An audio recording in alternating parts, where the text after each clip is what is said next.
大家好，欢迎收看《震惊最前线》，无马看中国，我是主持人张宏林。再次感谢收看我们的节目哦。在最近，中共当然是多事之秋，不管是内部的这些压力哦，来自于经济，来自于他政坛的这些震荡哦，来自于这些虽然看起来习近平定一尊哦，但包含这个军方外交的体系哦，现在都出现了非常大的一些问题哦。那当然更不用谈在国内的相关的一些民生议题哦，人民现在哦，因为经济的一些议题恐慌的部分，都让他们产生了许多对于未来的茫然哦，那年轻人的失业等等，所以中共现在不仅是在看到他们内部哦，在整个政治权力结构，显然没有想象中习近平上任之后就叫做完全稳定哦。那另外一个部分，美中的一些对抗当持续加温，那这种中共腹背受敌的状况之下，最容易的转移焦点就是开始又大张民族主义，大体上我想就开始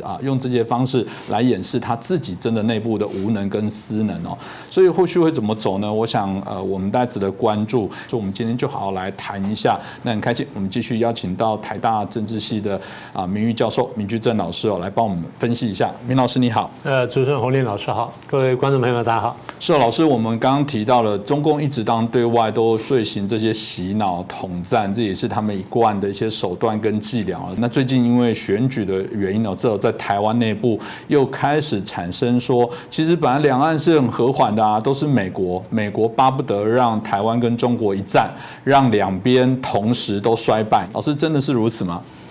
我觉得就是中共对台湾认知战的题目呢，当我们过去零零星星然后在各集里面好像多少谈到一点点哈。不过最近这一波，我觉得比较严重，就是在抖音上面又在出来。他基本上讲的这个重点就是美国人最坏了，美国人要这个挑起两岸的战争什么等等。这个呢其实都老掉牙题目了。其实你反过来从中共的逻辑来看，就看得比较清楚。我先问大家一个问题：大家觉得中共想不想打台湾？想，对不对？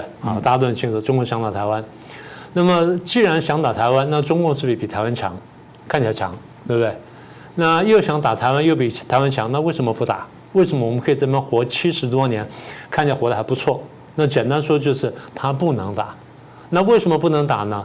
不在于说他跟台湾之间对比，而在于说国际因素嘛。从中共角度来看，他如果要打台湾的话，他如果不排除美国的障碍，他是不可能打台湾的，因为他如果打台湾的话，美国可能会出手帮忙。那美国出手帮忙的话，他麻烦就大了。他不但打不赢的，这样很可能会打输，打输之后很可能会丢掉政权，所以他不敢随便动。所以他的逻辑就是，如果要打台湾的话，就必须排除美国的这介入。要排除美国介入的话，最好的办法就是想办法破坏跟离间台湾跟美国的关系。所以你刚刚讲仇美疑美呢，这就是这个大的背景。我们可以看到，中共这几年来一直在打这些认知战，他借各种各样的题目呢来打台海之间认知战。他不但是打击美国，他打台海之间认知战。我印象最深刻就是去年的这个俄乌战争、乌克兰战争爆发之后呢，我们台湾就陆陆续续就看到这些东西。第一个就拿台海的局势呢来类比乌克兰的这局势，然后就台湾很多人就这样讲了。甚至我有些朋友跑来跟我讲，你看，就美国最坏，美国呢拿乌克兰呢去对付俄罗斯，然后去削弱俄罗斯，然后所以美国就要称霸。我就回答我说，这逻辑很简单嘛。我说我请问你，是乌克兰先跑去打俄罗斯的呢，还是俄罗斯先来打乌克兰？他说对啊，俄罗斯先打乌克兰。我说那不就对了吗？如果是俄罗斯去打乌克兰的话，那俄罗斯不打乌克兰的话，美国能拿乌克兰去对付俄罗斯吗？这不是很简单吗？这个你想想就晓得。来问我话的还有中将呢，就这样讲话还有中将呢，你说我不担心吗？这第一个。第二个人说你看乌克兰战争打到现在这个生灵涂炭打了1年多就是因为美国援助乌克兰，所以打久了。那好啊，那我反问一下，如果美国不援助乌克兰呢，就会怎么样？我们不是讲过吗？俄国很快就把乌克兰打掉了，然后乌克兰就被并吞了。当俄国打掉乌克兰，乌克兰被并吞，然后欧美各国没有什么反应的时候，俄罗斯、乌克兰跟白俄罗斯可能就结合成一个大俄罗斯联邦。这时候当还没有反应的时候，他就侵略别的国家，譬如说这个乔治亚啦、亚美尼亚、亚塞拜然啦，或者说这个什么摩达维亚或者反正不在北约里面的国家，你们再没有反应，那我就要打还没有进北约的瑞典啦、挪威这些国家，你们再没有反应，我就打北约了，就打北约的小国家了。换句话说，我们讲那个时候普京就变希特勒嘛，对不对？我们过去讲过这个事情啊，不用等到普京变希特勒。当普京打乌克兰，欧美各国没有强烈反应的时候，中共就准备打台湾嘛，就这么简单嘛。这就我们在前年呢，还不是去年呢，2021年4月29号，我就公开讲，我说台海局势跟俄乌局势是联动关系，双方形成犄角之势，压迫欧美各国，所以这就是这些人呢没有看懂的问题的这个结果。好，那再一个，有人说这个美国人呢，因为想要卖武器，所以不希望乌克兰战争结束。我说鬼扯，全世界最不希望乌克兰战争结束的就是中共。为什么？因为原来美国、欧洲各国呢，对于这个钳制中共跟这个压制中共的这个扩张跟这个反击，他挑战国际秩序，他们现在开始敌忾同仇了。那现在俄乌战争爆发之后呢？美国跟欧洲各国呢，就要把大部分精力就摆到那边去，因为那是一个迫在眉睫的问题，像火烧眉毛了嘛，我们不得不去处理，好去处理。一旦去处理一个火烧眉毛问题的时候，大家对中共的注意力跟压力就会减轻，所以对中共来说，这个千载难逢的机会。当时我就讲，我说这个对中共来说叫下士对上士。我拿乌克兰这个下士，然后拿俄罗斯的中士，就绑住了这个美国跟欧洲这些国家，就绑住了上士，我最轻松了。所以我最不希望战争结束就是我中共了，这逻辑非常简单。就还有一些军人退将跑来跟我讲美国不希望怎么？我说你不要搞错了，我说你在战院没有读兵法吗？这不就是兵法吗？这是很简单的逻辑嘛。中共才不希望战争结束，他希望战争延续的越久越好。一方面呢，他可以发战争财；二方面呢，他可以在战略上，他可以减轻很多压力嘛。中共所有这东西是口蜜腹剑，大家得想通它了。我们在讲，其实当然，我觉得老师的部分都说很多次，我都可以成为老师的这个分身学生来分享。就是当然每个国家都以自己利益为主，他们当然是自私的，这是人性啊，每个国家都是如此。但最终的部分，回到拉开一点来讲，既然是为自己的国家利益，美国的利益，当然我相信是希望台湾稳定，这绝对不会是说假的。因为从各种角度来说，对他们还是最有利的部分哦。所以回到刚刚来说，这个我们刚刚提到了，就抖音现在大量的传播，所以大家就很担心，那这怎么办？那当然也会说啦，如果刚刚我们提到有人如果在质疑说不对，我认为就是台湾跟大陆爆发战争就是美国希望来这么做。我们倒是很希望老师，如果通常像你刚刚提到的，我很好奇您跟中将那边是怎么回答的呢？不只是中将，很多这些其他的将军也好，或一般一些文人朋友也好呢，我们时不时会谈这个问题。因为我在大学教国际关系嘛，那我们开宗明义就会谈国家利益，我们谈国家利益大家说美国人最坏，我们要这样看哈，从中华民国角度看出去，你要提防每一个国家，对不对？你不能说我不提防哪个国家，我每个国家都提防，而且提防程度是应该是差不多的，只不过谁的威胁更大的时候呢，我会更关注一些，只是这样而已。一般来说，提防程度是差不多的。为什么？因为每个国家都有国家利益。当他国家利益受到威胁时，他可能牺牲我们，这点我们必须看见。中华民国在8年抗战当中，前4年是没有盟友的，后4年是有盟友的。但你如果看这个后4年的有盟友的这个经验，你发现盟友对我们的伤害不亚于敌人对我们的伤害。后来美国出卖我们，然后这个签了什么雅尔达密约等等，对中国的伤害不亚于这个日本的侵略。俄罗斯也做了很多动作啊，当然是了，这个苏联那时候还苏联的时候还做得更恶劣呢。所以我就说这是正常的。那问题是你要看见一点，有的时候两个国家利益平行或紧密相接的时候，你就不用太担心它，你得看见这一点。好，那现在我们从这里来出发。你刚刚提到说，这个很多人认为说美国对台湾怎么样？我先问第一个问题，人家讲美国军售台湾是为了赚钱，对，当然为了赚钱。那我们难道就真的赔钱吗？我们真的傻瓜吗？反过来说，如果我们不跟美国买武器，我们还可以跟谁买武器？请大家告诉我们。如果我们不买武器的话，中共就不侵略我们吗？是不是这样？我们不买武器的话，中共是更快侵略我们呢，还是绝对不会侵略我们？大家自己问一下。所以如果必须买武器，那全世界没有太多地方能买，我们不跟美国买，我们跟谁买？好，这第一点。第二点，对，美国军售台湾是为了赚钱，一点都不错。他难道要赔钱吗？台湾人也不是傻瓜啊。我举一个例子，大家不一定很清楚。我们现在主力舰是基德舰，基德舰说实话，美国的报废什么不是？美国因为军舰很多，所以它一段时间呢，它有一些这个其他军舰出来的时候，它有一件它会封存，但是它封存的那些武器有时候性能是非常好的。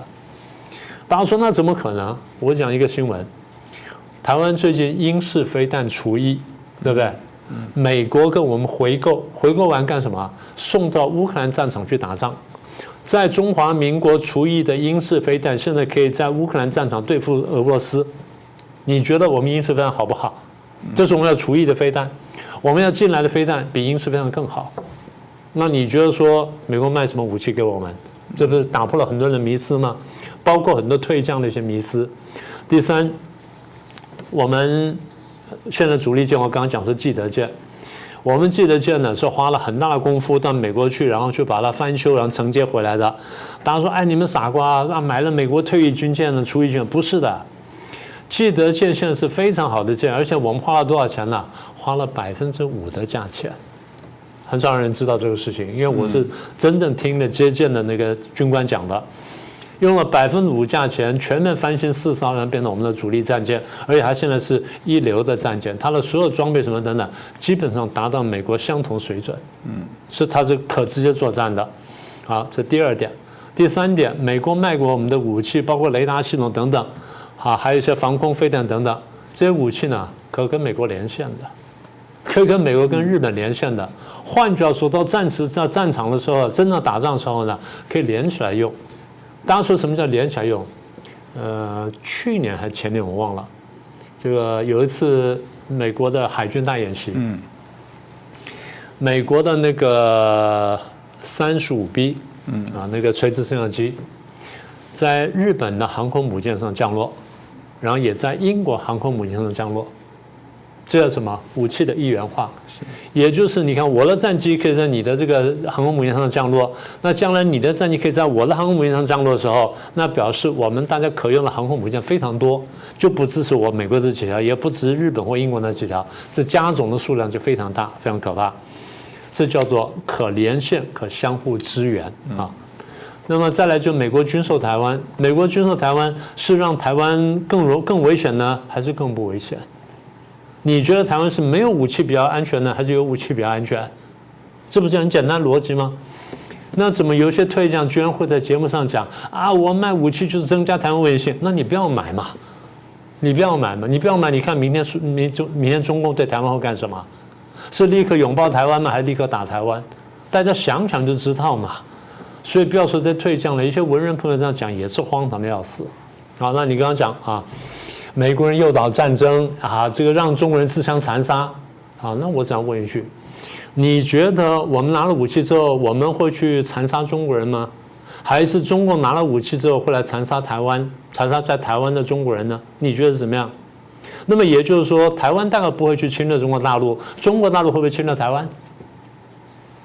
这答案很简单吧？那么如果中共不侵略台湾，那战争怎么会爆发？中国人怎么会自相残杀呢？这逻辑不是也很简单吗？这讲这些话的朋友们，你们真的动点脑筋想一想。好，再来第三点，中共这么多年来的鼓吹强国梦、大国崛强、大建军，你觉得建军之后第一个他会打谁？你觉得建军之后第一个打谁？如果不是打我们的话，我们担心什么呢？如果不是打我们的话，中国飞机一天到晚飞过来干什么？中国飞机飞过，我们干嘛立刻要起飞呢？所以首要目标就打台湾嘛。那美国人卖武器给我们，帮助台湾嚇阻战争，怎么能说是挑起战争呢？真正挑起战争的人，你为什么不去骂呢？就我常常讲，你在指责美国，我完全赞成，没有问题。但你为什么不用同样标准去检讨中共，去检视中共？换句话说，你是双重标准。那为什么双重标准？第一是你糊涂，第二就是你真的被中共洗脑了。第三，要不然更糟糕就是你被中共买通，你帮中共在做事情，这些都是不可取的。好，那最后，中共这些年来在鼓吹强国梦、大崛起，就是他要争霸美国嘛，他把中国人、把中华民族要准备带入战争嘛。当年日本军阀不是这样讲吗？大东亚共荣圈呢、纳粹不是讲说我们要恢复日漫的光荣吗？今天中国人讲的话，你和平崛起没有问题，但你的所作所为挑战国际秩序、挑战普世价值，你才是罪魁祸首嘛。我再说一次，帮腔的这些朋友们、台湾朋友们或者海外华人朋友们，你们仔细想想，我们刚刚讲的话，你回头再问一遍，你觉得你会得到什么样的答案？所以在这个过程当中，既然中国已经在崛起，中国不再被西方所看扁。所以我现在正要起来的部分时候，开始也有另外一个俄语，作史老师刚刚提到的，老师也同意，美国看到中共好像崛起啊，所以美国就希望以台来制华或制中，然后希望透过这个台湾来牵制这个中国，让中国刚刚提到的，不管是透过武力的方法，或者是事实上透过各式各样的方法，让这个台湾跟这个中国的这个内斗加速。老师这个有什么看法？我先回答你刚刚一个核心的问题哈，就是说美国要制约中共啊，不让中国崛起。我反问一个问题：美国为什么制约中共呢？为什么不去制约印度呢？为什么不制约阿根廷呢？为什么不制约巴西呢？不只是因为崛起啊，对不对？因为你中共挑战国际秩序，挑战普世价值嘛。所以你说以台制华不？以台制共。这样讲可能更准确一点点，以台制共，也不是以台制华，也不是以台制中。那么也就是说，如果你中共的崛起是比较平和的，你接受国际秩序，接受普世价值，没有一个国家能够用这理由来对付你了，就这么简单了。因为你宣传共产主义，你宣传一党专政，然后你对内那种残暴跟那种黑暗跟不透明，我们过去节目都讲了很多次了，是一般人不能忍受的东西。就现在你又倒过来讲说啊，你们这个限制我崛起什么等等，这都是胡说的。你说美国限制中共崛起，我帮你数一下，你就晓得是谁帮助中共崛起的。1970年代，美国跟中共呢刚刚开始这个化解，然后双方开始关系正常化，那是1972年，这个上海公报尼克森访问大陆。然后那时候因为这个苏联的压力比较大，所以美国慢慢在拉拢中共呢，去对付这个苏联。好，那这是正常国际关系，这个没什么好说的。可是不晓得为什么呢？美国突然觉得说我要帮助中共帮多一点点，所以签了个什么叫美中科技合作协定，请各位回去查一查，要不然就将来有机会我们再详细谈的问题。美中科技协定呢，在哪些地方帮助中共呢？在军事。在科技跟在经济大力帮助中共，因为它快速把中共扶持起来，然后变成了对苏联一个可信的威胁。好，那是国际政治。而对中共来说，它有它好处，因为它已经落后几十年了。现在有世界第一大国在军事、科技、经济各方面来帮助我呢，对我来说是极大注意，所以中共呢乐于接受了。你如果不希望美国好，你这拒绝不就好了吗？好，这第一件事情。第二件事情。这个1979年，这个美国中共建交之后，很快就面临一个问题：美国对中共要不要给他最惠国待遇？就双方在贸易上面要不要给最惠国待遇？就这个给了。中间一度呢是不肯给的，因为人权问题。那最后打开了。我还记得非常清楚，当时美国总统克林顿在解开的时候呢，还签字，还讲说：“我讨厌我们的政策，因为他当时啊理念性很强。”他希望说人权条款呢还摆在那里，但最后呢他签字把它打开，就先打开之后，反而的门开得更大。所以美国呢通过给中共最惠国待遇，让中共的经济大幅起飞。那个时候呢是在大概1995、96再晚差不多就那几年的功夫啊。这是第二件大事情。第三件事情，经过了这个几次会谈之后呢，中共申请进入世贸组织，就 WTO。美国大力协助，所以2001年底、2002年初，中共进入的这个 WTO 叫做这个经济联合国。很快的，中共摇身一变，变成世界工厂，也变成世界市场，经济大幅起飞。而在这同时，第四件事情，美国华尔街大力投资中国大陆，包括很多垃圾债券什么，全都投进去了，然后把中共鼓吹描绘成一个美丽的不得了一个泡沫。所以大家钱都往华尔街挣来，华尔街钱就拼命进了大陆，所以大陆的整个经济发展呢就被这国际的热钱呢就推起来。很快几年之内呢，一年年超过意大利、超过法国、超过英国、超过德国、超过日本，变成世界第2强权。美国就突然惊醒，哟，我把自己造出一个大麻烦来，我帮助中共崛起了。原来以为说中国崛起能够自由化、民主化，发现没有，它不但没有自由化、民主化，而且利用新得到的这权力跟财富呢，它去全球渗透，然后去买通各国，去推展它的共产主义大业。这个时候，美国才恍然醒悟。所以你说帮助中国崛起，谁帮的忙？谁帮的忙最大？大家现在看清楚了吧？好，那现在我们回到原先的话题。你说美国诱导战争。这些年来，我问过问题，你刚问的也很有道理。在基隆港上，你看到有一支外来军队登陆，你跑去看，美国军队啊，你会吓一跳；中共军队呢，何止吓一跳，你可能扭头就跑，对不对？美国军队你可能会在那边看他们干什么，但中共军队你可能扭头就跑，为什么？因为你知道怎么回事嘛。你晓得美国来就算侵略的话，大家不会太糟糕；中共来的话，那可能杀全家嘛，就这么简单。你都知道事情，为什么你要去骗人家呢？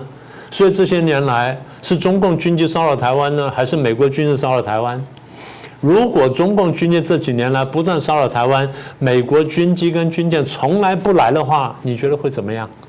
这我们都问过的问题，今天我们再说一次。去年8月份，裴洛西访问台湾，中共呢发动了第4次台海危机，然后这个包围性的这演习什么等等。你说美国没有出兵，很多推荐来这边讲说没有出兵，后来我就问到，我说没有出兵，我说你战院的书怎么念的？你不是说不战而屈人之兵吗？美国3艘轻重航母就摆在这个地方，中共不敢越雷池一步。什么叫没有出兵呢？你身为军人、职业军人、退下职业军人，你怎么会讲这种话？文人的这些战略家，你教过国际关系、懂一点兵法的都不应该说这话，何况你是战院出来的呢？是不是这样？所以台湾呢，我一再呼吁呢，台湾人呢不要太短视啊，真的要看懂这些道理。你要看明白国际形势呢，现在怎么样对我们有利，我们怎么运用国际形势。我都说了很多遍了，现在全世界来帮我们反共，我们反共反了几十年，过去是孤军奋战，现在大家来帮忙，你还把来帮忙的人推走，这不是开玩笑吗？我们上一集不是才讲到说这个什么，中共想要破坏台美关系吗？不就这样子吗？所以你讲到什么以美论啊、仇美论啊、分美论啊，也都这么来的嘛。所以逻辑非常简单了，中共是一个习惯撒谎的人，中共习惯贼喊捉贼，你把他的话反过来听就行了，这第一种。第二种就是你把他骂美国的话拿来看看他自己，你就明白到底是谁对谁错，这是个很简单的方法。所以我们再说一次哈，这个大家在抖音上或在什么地方可以看到很多有趣的什么事情。但是如果说像符合我们刚刚思路这些中共这些传的东西的话，大家就不要再传了，看一看笑笑过去就算了，甚至把它删掉，不要再往下看，这样才真的是保卫台湾，然后对你自己对中华民族都好的一种做法。是我们很希望大家除了这个武汉肺炎这些病毒可以阻长在我们的身体之外，我们也希望这种中共认知战的病毒也到你为止，你不要成为这个病毒的传染源，然后不断的扩散，不要变传播者。我觉得变传播者很重要。你老师们在谈这个事情，我还是必须讲啊，我相信我们的节目是已经很秉公允的在谈一些事情。我一直会觉得说，不管你成立民主大联盟、菲律大联盟、执政大联盟，好歹一个基准就是里面不能有中共在里面成为你的联盟的一员，可以接受吗？在政治上有底线，你可以去真的是好好的去检讨。我们一直说了，民主不是不会犯罪，民主不是这个国家就完美。所以当然，你简单的说台湾有没有问题，你一定会去举一些例子，同样在抖音在哪边看到说，你看他有贪污。fine 是啊，就是有啊，但是中共的贪污能谈吗？中共的不适任可以谈吗？这个部分我想很清楚的，大家就可以看到我们在整体的整个台湾来讲，我还是有信心，觉得台湾是在进步的。台湾也许从表象的民主正要进入到深化的民主，台湾如何加强这些民主的韧性，一旦韧性加强，我觉得面对这种认知战的病毒才有抵抗力哦。如果我们大家都没有办法，体质不大好的话，我觉得呢，台湾的韧性真的就会让人产生比较大的一些担忧啦。那这个我想也希望透过我们的节目可以给大家不同的一些观点，而且我们也谢谢老师哦，每次都给大家一个解方。如果你下次再遇到有朋友有这样的一些转传认知战，不小心，也许不是故意的去转传这些资讯的时候，我想我们这一集应该就是麻烦您，也很欢迎您可以把它剪贴在群组里面，给更多的朋友可以来作为参考。那就这一次非常感谢明居正老师，也感谢大家的收看希望大家喜欢我们的节目，帮我们转传给更多的好朋友，感谢大家。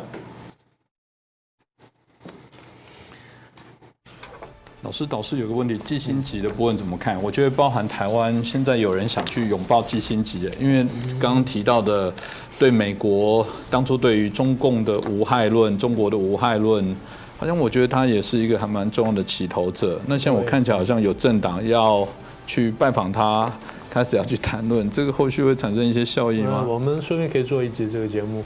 对，我觉得，因为这跟刚老师题目在谈到那个美国的这个脉络，我觉得还蛮有趣。显然有一些反扑的力量要去谈中国崛起的无害论。那你为什么不去季辛吉？为什么不问6·4呢？问新疆问题呢？问香港问题呢？然后为什么讲说一天到晚来威胁台湾呢？对，你说两岸和平，我很赞成啊。但是当初中共不是跟你季辛吉保证他不会武力犯台吗？你为什么不反问他？你现在是不是破坏当初允诺了？然后香港问题，你是不是破坏允诺了？所以我觉得的确有一群季辛吉们在蠢蠢欲动，这也许是这个我们要注意了。OK， 好，各位震惊最前线的好朋友们，我是主持人张宏林，欢迎订阅我们的频道，也记得打开小铃铛，掌握最新节目通知，让精彩评论不错过，更欢迎留言转传影片。正经最前线，无马看中国，我是陈小农。我们都知道，2022年就去年国际金融的资金大幅度在撤离中国，那今年第一季度呢，外国投资的流出这个状态没有改变继续下去。我看到全球最大的一个对冲基金的，就是桥水基金的创始人叫 Dario，他虽然是10多年来一直在唱好中国经济，但近半年来是3次警告中共的经济困境。那么还有一位是美国有个亿万富豪，是有号称新兴市场教父的麦普斯，他今年3月2号在这个 Fox Business 这个频道里面做这个参加节目时，他就讲这样一段话，他说我在上海汇丰银行有一个账户，但我不能把钱拿出来了，现在中国政府正在限制资金流出中国。然后他在受访当中就警告投资者，你们要投资中国要非常非常谨慎。那现在外资和外企在中国的投资和利润都在下降而且持续一段时间了。那外资想自由撤离其实也困难重重。我就想到这个2年前呢，有人以美国的有一个1977年的老鹰乐队有一首主打歌曲《加州旅馆》来比喻各国商界面对的中国。这个歌的歌词有这样几句话蛮好玩的，叫做欢迎光临加州旅馆，这么美妙的地方，我们都只不过是自己设下牢笼的囚徒。然后的歌手呢就用旅馆前台经理的身份唱，说别紧张，我们只有迎客计划，你随时可以付账，但是你永远无法离开。那用这个经济比喻来比喻未来的中国经济，是不是蛮贴切的就是说去中国投资你可以计算盈余，但你永远别想撤出来呢？会不会这样？那不少国家曾经希望说中国能像2008年那样再次拉动全球经济，不过呢，好像现在失望那究竟要怎么样看中国的经济现状？今天我们非常荣幸的请到了财信传媒董事长谢金河先生。那谢董，陈先生好，各位观众朋友大家好，很荣幸能够参加我们小龙先生的节目。我和谢董呢，这个几年前在台湾就认识然后呢，我看到谢董在7月26号的脸书上有个发了一篇文章，标题是习总书记的头痛时间。这篇文章介绍了中国经济的现状。那我感觉说您的分析是非常重要，很全面，还有不少最新的独家观察。今天可不可以谢董，请您为我们观众朋友们介绍一下习近平现在头痛的事情都有哪些呢？好，我想在7月24号中央政治局的会议当中，习总书记大概提示的几个重点，一方面就是中国股市长期低迷不振，那么这里面有一个振兴股市的计划，所以在礼拜一的时候呢，你看到香港也好，包括深圳、上海股市都有一天的大涨，但是这个只有涨一天。这里面的内容他提到5个重点一个呢是内地的房地产第2个呢是地方债，第3个呢是消费，第4个是就业，第5项呢是人民币。这5大项其实环环相扣那第一个就是说，我们现在如果这样看，这个中国的房地产在过去这2-3年，你从恒大一直到融创，再到世茂房地产、佳兆业，然后呢，这个很多的地方的这种房地产的公司其实老早已经资不抵债，最近又出了一个碧桂园的事我们如果把这些中国的房企它累积的负债的债务算一下的话，你就知道这个像现在恒大有多可怕呢？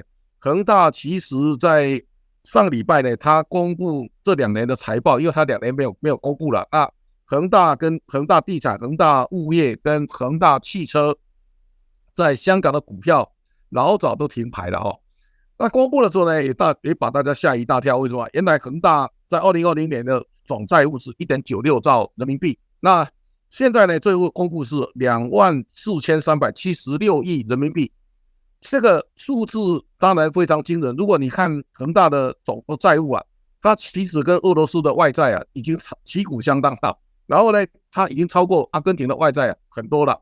如果你把恒大的负债拿来当 GDP 算国家的，你看恒大一家公司的债务大概跟哥伦比亚整个国家的经济产值没有差多少所以这个叫债可敌国的时代，就代表中国现在房地产其实已经你怎么都没有办法了。也就是说，在恒大出事之后呢，王健林的万达现在他也把深圳的楼盘盘给人家了，同时呢，你看到碧桂园现在出事了，碧桂园现在也陷入动弹不得的境地了。那这个就是说，房地产在中国就像一个人身上长了癌细胞，理论上这个癌细胞要割除了也就是说该倒你就让它倒，倒了以后才能重生嘛现在在中国的房地产公司现在不能倒呢，它就摊在那里。这个摊在那里的结果，你整个房地产就摊在那里了。那现在它有动限跌令了，但是你这么一来的话，房地产想卖的人他们卖不掉嘛所以现在中国的房市在过去30年呢，买房子是中国的显学，因为中国的 GDP 的总量的成长都跟房地产的这个增速有关，包括卖土地。而中国现在内地的老百姓呢，大概就是大家以买房作为这个财富增加一个最重要的手段。现在那个房地产它不再增速了，而开始在不断的往下跌。这个跌的时候呢，变成有行无市。这个是拖垮中国经济最重要的关键。为什么？房地产不涨价的时候每一个人都债台高筑。这个情况之下，我们现在大家可以看到，为什么中国的消费拉不起来呢？源头就在房地产。房价上涨的时候呢，你会发现你的财富效应你的所得、你的财产都在增加。那房地产下跌的时候呢，你发现你的财富在减少，但是呢，负债不断的增加。这个时候你更加不敢花钱。所以我们大家可以看到，现在中国陷入了通货紧缩的这种情况呢，绝对比日本在1990年发生的泡沫经济失落30年更可怕。所以这个为什么现在大家不敢消费？中国政府现在用尽各种办法要去推让大家花钱，但是呢，政府希望大家花钱，大家更不敢花钱了。这个是现在当下我们所看到这个比较严重的一个情况。那再过来看地方债，地方债现在已经大家都躺平了，就是说地方政府过去大家不断的去大兴土木借钱开发，现在呢，你发现大家债台高筑，债台高筑呢，能卖的地大家都卖光了，你能够储物的资产大家都已经卖掉了。在这种情况之下呢，大家坐困愁城，地方债的现在我们可以看到现在的失业的问题最近这个是大家非常关注的，也就是说你看到16岁到24岁的年轻人这个我们看到上个月呢，他公布的数字 21.3， 北大的副教授张丹丹说是 46.5 21.3 为什么变 46.5？ 他把原来1600万的年轻人躺平族把它算进去，那算进去呢，16岁到24岁这个年龄有9600万人，那9600万人呢，1600万失业，再加原来 21.3， 大概算一算有4000万人是失业的这年轻人找不到工作呢，现在你用尽各种办法去催他也没有用。那这个时候呢，中国还面临一个更大的问题，人口老龄化。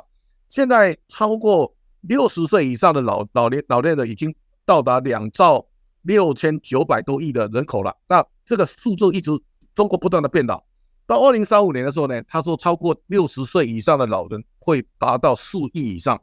那4亿的占人口总数有超过30%， 30%。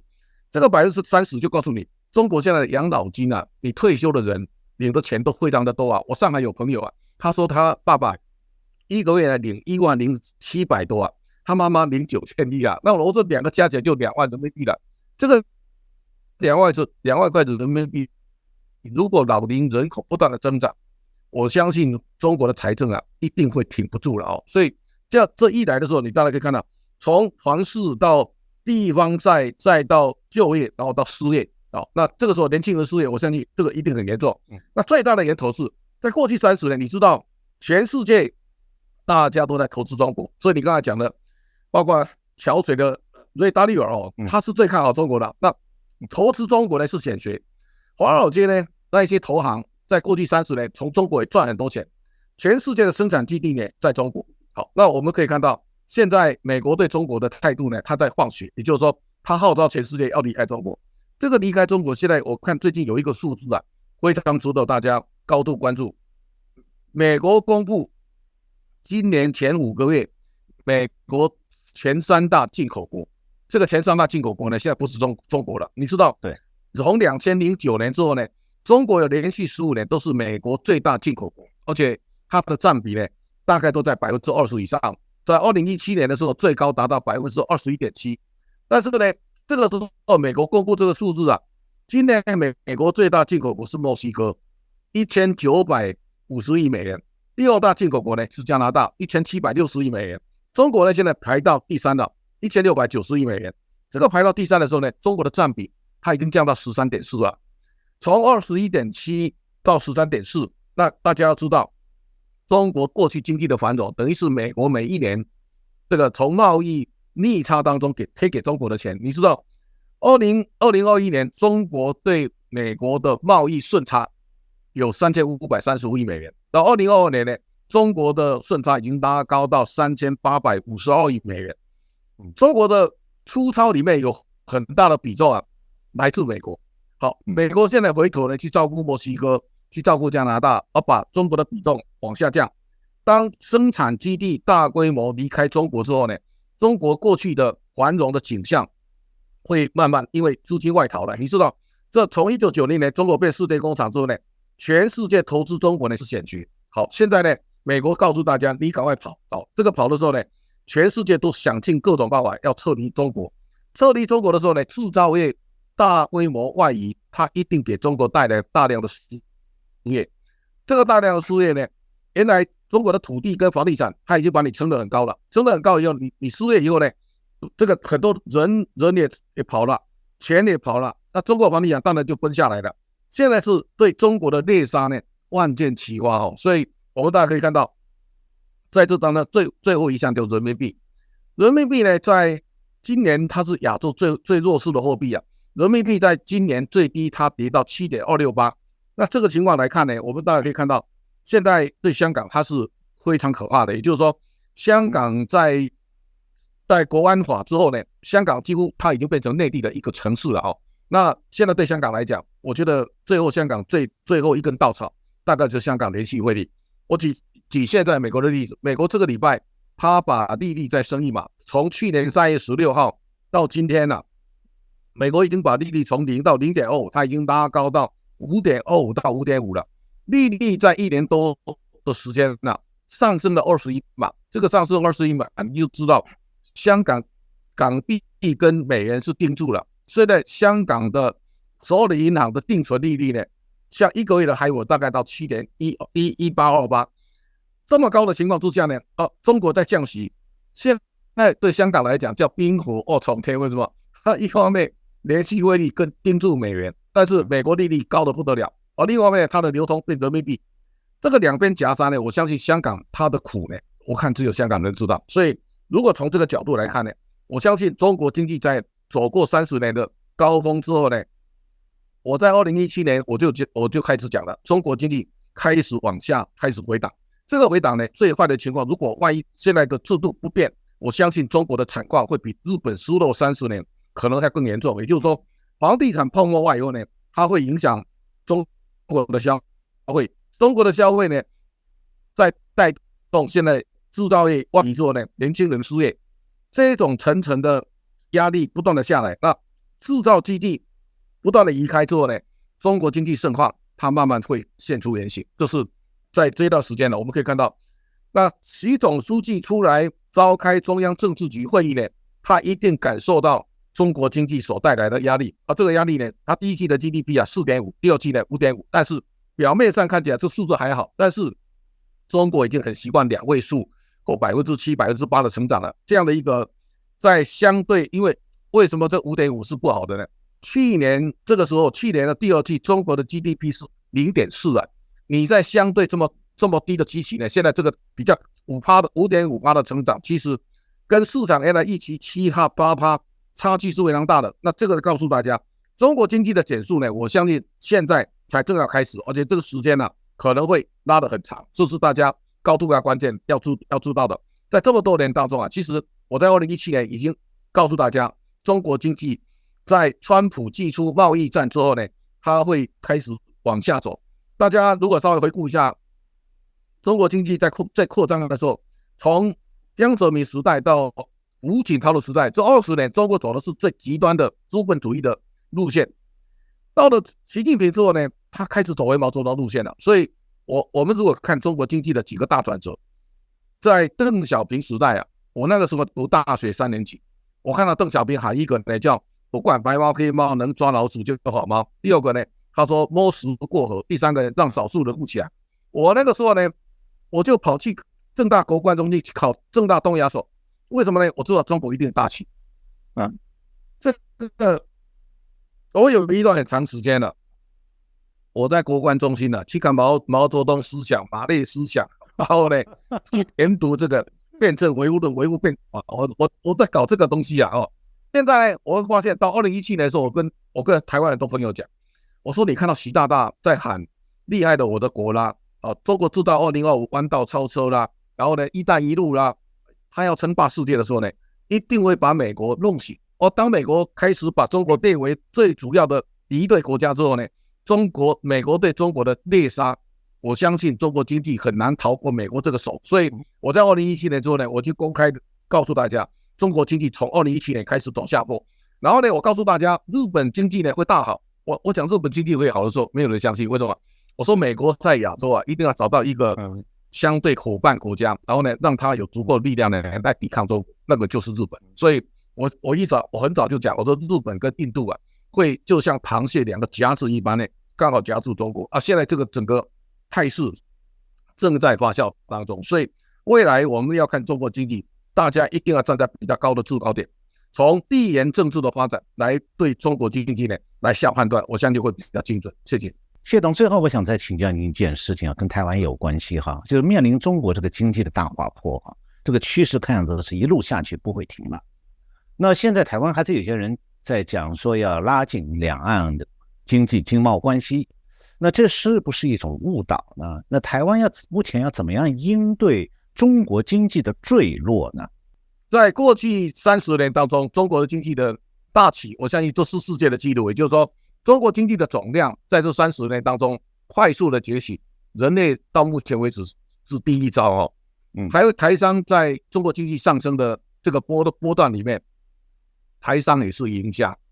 那中国经济在转折之后呢，大家可以想象到，台湾的社会现在有一部分比重的人，大家对中国仍然有很高的幻想，也就是说他们认为中国经济，你看这一年来啊，大家都在鼓吹叫东升西降，也就是说中国经济好得不得了啊，美国经济又崩溃了，台湾也在传这个啊。我跟很多人讲，我说刚好相反，为什么？美国现在强壮无比啊，现在中国问题才大，但是台湾的社会很多人浑然不知啊。第一个，你现在知道台湾有很多的统派的人士呢，他们认为台湾经济过去30年都靠中国，因为台湾跟中国的贸易的顺差每一年都超过1000亿哦，就是到2021年的时候，我们1047亿美元，那每一年台湾从中国赚进的顺差都800、900、1000亿。他说如果没有中国这个贸易顺差，台湾就贸易逆差了啊！你要知道，台商到中国去设厂，他从台湾进口的零组件，然后尤其像半导体的零组件，到中国去制造加工啊，这个就是相互的一个依存的关系嘛。好，现在呢，台湾的整个贸易结构在转变了，就是说两岸的贸易呢开始回降，第一个到 43.9%， 到今年上半年呢，我们已经降了多少 ？35.3% 了，从 43.9% 降到 35.3%， 大概少了 8% 左右。两岸的贸易依存度啊，一直在下降当中。好，那这个占比下降有没有台湾影响经济呢？台湾的出口当然会衰退，但是呢，台湾的质量其实上升的。你就知道，我这些年我一直讲一个观念，马英九先生呢不断的强调，他说两岸关系不好，台湾经济不会好。我特别要跟他讲，两岸关系很好的时候，台湾经济从来没有好过啊。为什么呢？中国是吸星大王，台湾的人、台湾的钱全部被中国吸光了。台湾过去有很长时间在马政府的时代，2012、2016，那4年很惨的。为什么？是中国最强大的时候。中国在最强大的时候，连那个紫光那个赵伟国啊，都来台湾说要并购台积电的，要并购联发科了，你就知道那个气有多盛。好，那现在呢，你知道两岸关系这几年非常不好，但是你知道从2020年之后呢，台湾这3年的经济发展，它交出的成绩，那是历史上从来没看过的，而且台湾很多产业呢，在去中国供应链之后呢，在台湾反而大好。我举一个现在最近的例子，你可以看到台湾最近的 AI 伺服器啊，从广达开始到伟创、伟影然后呢到光宝科到技嘉，它股价涨好几倍啊！为什么？这个 AI 伺服器呢，因为它牵涉到这种演算法、跟运算、跟资料储存有关，绝对不能有中国供应链。所以台湾在这个供应链里面，因为去中国化之后呢，台湾独大。这个20-30年里面，我也常跟很多人讲，中国强大的产业你最好小心一点。为什么？中国会拿国家的钱，然后把那个产业打得稀巴烂。最典型的代表面板，你知道，这个京东方啊、华星光电啊，他一年接受国家补贴300亿人民币拿来打别人，打到最后呢，南韩的 LGD 的、三星的面板最后都收起来了。然后呢，你看太阳能电池模组，大陆拿来打的时候呢，打到最后呢，那个价格崩盘了。崩盘以后呢，台湾有很多公司股价以前都上千了，最后都被逼止了。这个是台湾，我形容它是最凄惨的产业哦。然后呢，到 LED 到未来我相信连电动车啊，现在中国的电动车已经上了成鸿海了。那我相信鸿海将来在发展电动车，它面对中国的价格压力呢，我相信鸿海可能是非常困难的。那这个情况来看，台湾如何拥有自己的产业优势呢？避开中国是非常重要的法则。也就是说，台湾在技术一定要永保领先。这么多年当中，大家可以看到台积电为什么会变富国神山？台积电在制程跟量产能力、成本控制都是世界第一。在这种情况之下呢，现在美中在地缘政治的角力之后呢，上个月我看有3项对中国非常不利的，但是台湾没有人浑然不知。第一个呢，荷兰艾斯摩已经宣布从 EUV 啊，就最高阶的 EUV 的，现在连深紫外光的 EUV 呢，它都禁止卖给中国了，它是从高阶到低阶全部轰炸。第二个呢，日本现在23项化学的材料呢，禁止卖给中国，也把中国的门关起来了。美国现在要研定一个 AI 晶片不准卖给中国。如果这三个门都关起来之后呢，中国在发展芯片的发展的道路上，你根本不可能会通的。那这个时候呢，你看中国天天在讲的爱国心的中国心我相信你会猝不然起。所以这个时候，当全世界把中国的门关起来之后呢，我相信未来的民主阵营跟中国的集权体制，在中国、俄罗斯这边，它会划清界限。划清界限之后呢，台湾因为加入民主阵营，台湾的经济呢会相对会跑得更快。所以我也预测，未来日本、台湾这个在美国这一边的，包括南海，现在它加入美国队以后呢，我相信这一边的发展速度一定远远胜过中国大陆。那中国的发展呢，如果台商面对中国经济未来30年的滑坡呢，浑然不知啊，你的企业呢可能会面临非常大的灾难。这是大家现在在地缘政治角力当中啊，大家脑筋要清楚，我们不要再停留在过去30年前对中国的梦幻跟对中国的幻想。大家一定要知道，在地缘角力之下呢，未来世界的经济的版图会不断的重组，这是未来大家非常重要的一堂课。谢董刚才这个节目最后给我们这个观众朋友们的提醒非常非常重要哈，我觉得是语重心长，而且字字千金啊，真的是字字千金啊！不听谢董的话，那公司是可能损失巨大的。今天特别感谢谢董参加我们这个节目，在这么短的时间内，我想我们谈了很多事关全球经济和台湾经济还有中国经济的一些大的事情。希望说能够给我们观众朋友们一个比较大一点的、广阔一点的一个脉络，来把握当前台湾面对的国际局势。再次感谢谢董，谢谢先生，感谢。那我们今天节目就到这里，谢谢谢董。我们希望有机会再请谢董来为我们分析。好，请你到台北来，记得找我啊，谢谢。那是会，一定的会。